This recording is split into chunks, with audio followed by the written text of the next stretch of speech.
السلام عليكم ورحمة الله وبركاته. أعزائي المشاهدين، مرحبا بكم في هذه الحلقة الجديدة الذي سنتناول فيها العناوين للأخبار في الصحف العربية العالمية طبعا. فتعالوا نبدأ من العربية.com. فهذا العربية وهذه صفحته الأولى، طبعا الصفحة الرئيسية، وهنا أنتم تشوفون بعض العناوين للأخبار المتحركة. هنا التحالف، بل هنا مقاومة بنشير مقتل 7 من طالبان وإصابة آخرين بهجوم. وفد مصري بتركيا قريبا، جولة جديدة من محادثات إعادة العلاقات. يعني طبعا هناك سيكون يعني اللقاءات، يعني هناك لقاءات عدة بين الجانبين، يعني التركي والمصري، وستكون هناك ممكن هناك ممكن يكون جولة جديدة من تلك المحادثات التي انصرفت، وستكون هناك جولة جديدة حسب الخبر أو حسب العربية. وهنا التحالف محاولة هجوم على مطار أبها و8 إصابات، ومقاومة بنشير مقتل 7 من طالبان. يعني بنشير التي يعني لا تزال معقلا للمعارضين لحركة طالبان، فهم طبعا يوجدون في ولاية بنشير التي يعني ما زالت يعني خارج سيطرة طالبان طبعا. يعني قال المقاتلون الأفغان يعني إنه قد قتل أو تم قتل يعني 7 أشخاص من حركة طالبان أو من عناصر حركة طالبان طبعا بهجوم شنته الحركة. يعني الهجوم شنته الحركة، يعني حركة طالبان ممكن، ولكن قد قتل فيها بعض عناصر، وممكن 7 عناصر من حركة طالبان. فهذا أهم يعني العناوين التي أنتم تشوفون على موقع العربية، يعني العناوين المتحركة كما أنتم تشوفون.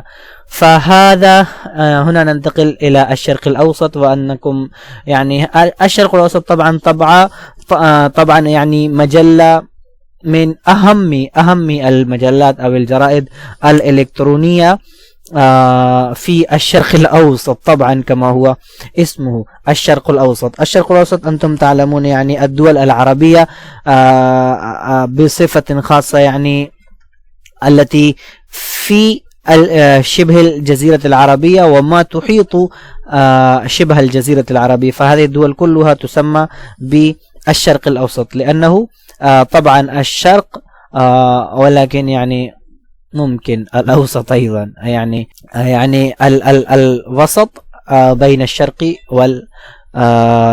وإفريقيا، وممكن الغرب أيضا، يعني أوروبا إنها يقع في وسط آسيا وإفريقيا طبعا أوروبا في يعني وسط بين هذه القارات الثلاث طبعا. فهنا الخبر كما أنتم تشوفون، يعني عناوين الأخبار: مقاتلون أفغان مقتل 8 من طالبان باشتباك في بانشير. يعني هذا الخبر طبعا يعني نفس الخبر، يعني مقتل 8 من طالبان باشتباك في بانشير. يعني بانشير طبعا هي ولاية وحيدة التي هي ما زالت خارج سيطرة طالبان. وبانشير طبعا يعني بانشير كما يقولون بنشير، ممكن الأسود الخمسة، يعني الخمسة، وشير طبعا بانشير. فهذا طبعا يعني هنا قد تم قتل 8 عناصر من حركة طالبان. وهنا أنتم تشوفون بعض الأخبار. هنا يعني العناوين الأخبار طبعا: اعتداء حوثي على مطار أبها يوقع 8 إصابات مدنية وتضرر طائرة. يعني ممكن الحوثيون في اليمن شنوا هجوما على مطار أبها، كما أعتقد أنها في السعودية، يعني أبها في السعودية، ممكن الجانب الجنوبي من السعودية، يعني الذي يقع بقرب اليمن طبعا.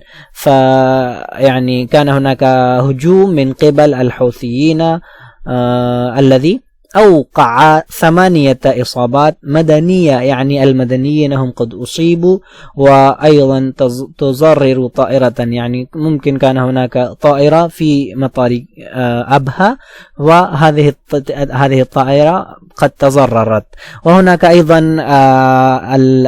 العنوان إيران إصابات كورونا تقترب من 5 ملايين، يعني كما أنتم تعرفون أن إيران ما زالت يعني كانت في البداية يعني أكثر الدول إصابة بكورونا، يعني أكثر الدول تأثرا بفيروس كورونا. ممكن يعني حينما كنا نسمع الأخبار عن إيطاليا وعن بعض الدول في بداية الأمر، يعني في بداية تفشي فيروس كورونا، كانت هناك أخبار عديدة يعني عن تفشي كبير بنطاق واسع في إيران أيضا، يعني هناك كانت إصابات كثيرة جدا. فيعني في هذه الأيام يعني إصابات كورونا ممكن تقترب يعني من 5 ملايين. طبعا يعني هذا لا يعني أنه يعني 5 ملايين طبعا أموات، ولكن هذه إصابات، يعني الأشخاص الذين أصيبوا بفيروس كورونا ممكن يعني هم يعني تم شفائهم، أو يعني تم يعني معافاتهم، أو حتى الحين هم يعني يعني مصابون بفيروس كورونا أو يتم علاجهم، ولكن يعني الإصابات كلها تقترب من 5 ملايين، يعني أمواتا أو مرضى أو موتى. طبعا الأمير هاري أجرى لقاء خاصا جدا مع الملكة، ممكن هذه ملكة إليزابيث، وهاري ذلك الأمير أو برنس هاري، لقاء خاصا يعني private talk، أو ممكن يعني خاصا جدا يعني private discussion very much. أجرى الأمير البريطاني هاري لقاء خاصا جدا مع جدته الملكة إليزابيث الثانية، كما أنتم تشوفون هنا الملكة إليزابيث الثانية، عقب جنازة الأمير فيليب، أي بعد أسابيع قليلة من بث مقابلته المثيرة للجدل. يعني هذا الخبر ليس يعني ما جرى أو يعني في الآونة الأخيرة أو في الأيام الأخيرة، ولكن يعني على وجه العموم يعني كان هناك لقاء بين الأمير هاري وجدته الملكة إليزابيث، يعني ممكن بعد جنازة الأمير فيليب، يعني ممكن أبيه أو جده. فطبعا كان هناك لقاء خاص جدا. طبعا هنا ننتقل إلى الجزيرة. احتفالات في أفغانستان، بايدن يبرر الانسحاب وطالبان تعتبره درسا لغزاة آخرين. فكما أنتم تعلمون يعني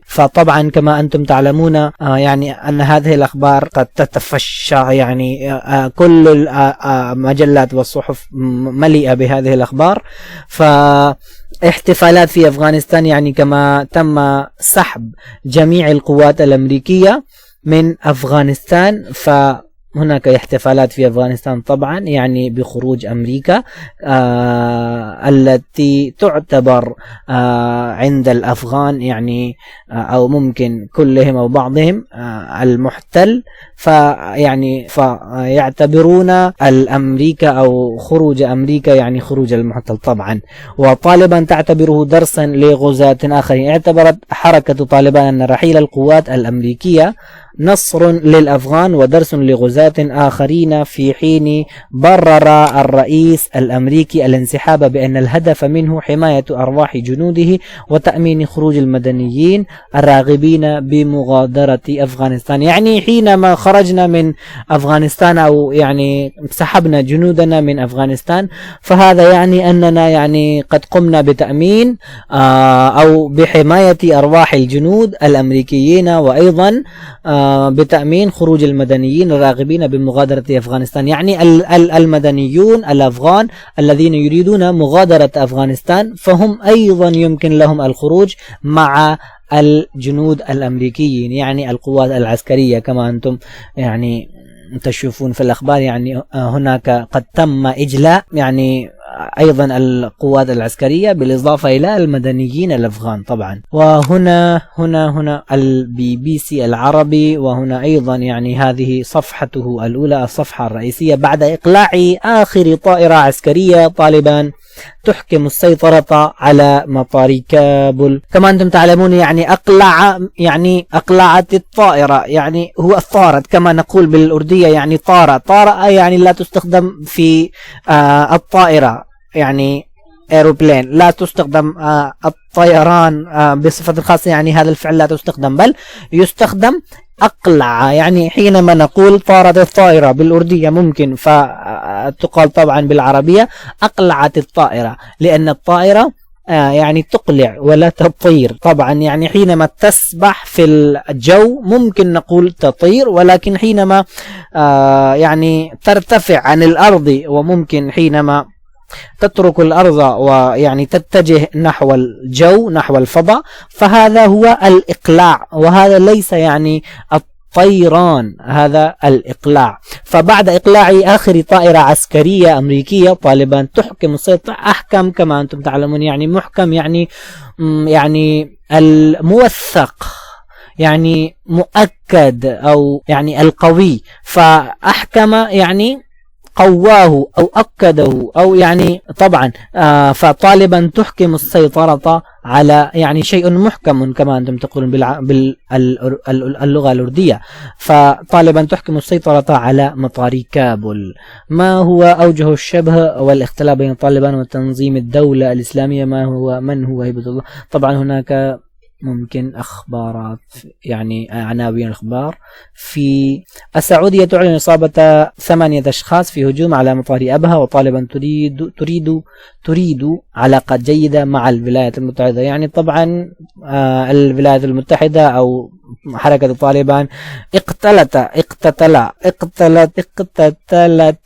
كيف يقال يعني قاتلت بعضهما بعضا يعني على مدى 20 سنة، والحين الولايات المتحدة تعقد حوارات مع حركة طالبان، وطالبان أيضا تريد علاقات جيدة مع الولايات المتحدة.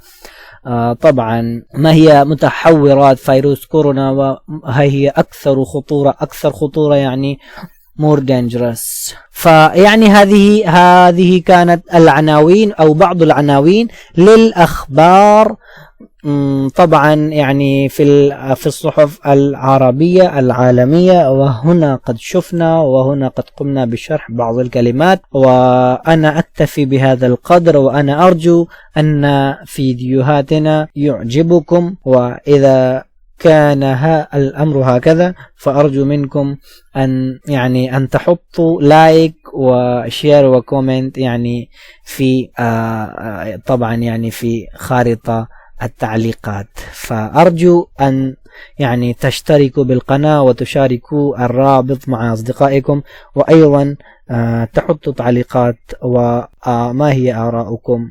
فشكرا جزيلا على حسن استماعكم. السلام عليكم ورحمة الله وبركاته.